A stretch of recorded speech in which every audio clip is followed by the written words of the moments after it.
6 март көнне Галиәскәр Камал исемендәге Татар дәүләт академия театры Александр Володин пьесасы буенча сәхнәләштерелгән «Санаулы кичләр» премьерасын тәкъдим итте. Санаулы кичләр ялгызлык, иң гади кешеләр тормышы, алар арасында булган мәхәббәт, көтмәгәндә ишеккә шакыган бәхет турындагы спектакль. Пьеса белән эшләгәндә режиссер Айдар Җаббаров сугыштан соңгы булган көннәрне сурәтли, әмма вакыйгаларны тарихка бәйләүдән баш тарта, чөнки әсәрдә күтәрелгән проблемалар бүген дә бик актуаль. Спектакль тамашачыларны урыны белән көләргә, геройларны кызганып иларга һәм үткәннәрне искә төшереп уйланырга мәҗбүр итте. Kazan şehrinden. Bugün biz Kamal Tiyatro'nun Sanallı Kişiler premierasına gidiyoruz. Spektakl büyük güzelçilikli, büyük motor, rejissör yağından şunday güzelçilikli karar. Aktörler de güzelçilikli bölündüler. Rejissörünün her bir aktörünün bölündüğü yani bir kuşadı.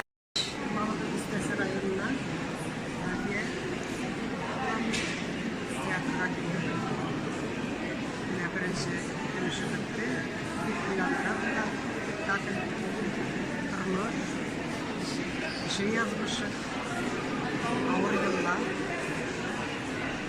durmuşta yazmış zor rol değil.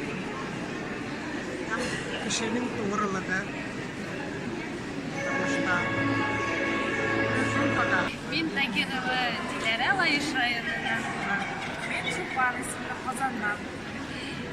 Bu spektakl bizga şişti yarıp girdi. Hisler uyattı. Elbette glavniy geroinyanın ko'ngil kechirishleri bizni to'lqinlantirdi.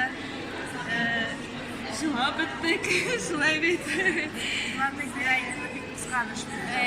Уйнаучы артист и Катя ролен башкаручылар үзләренең сәхнәдә үзләрен бик матур күрсәттеләр. Безгә спектакль бик ошады.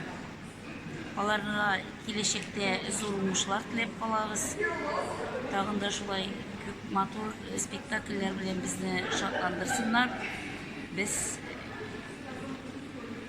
чиратыбызда спектакльгә килергә өметләнеп калабыз.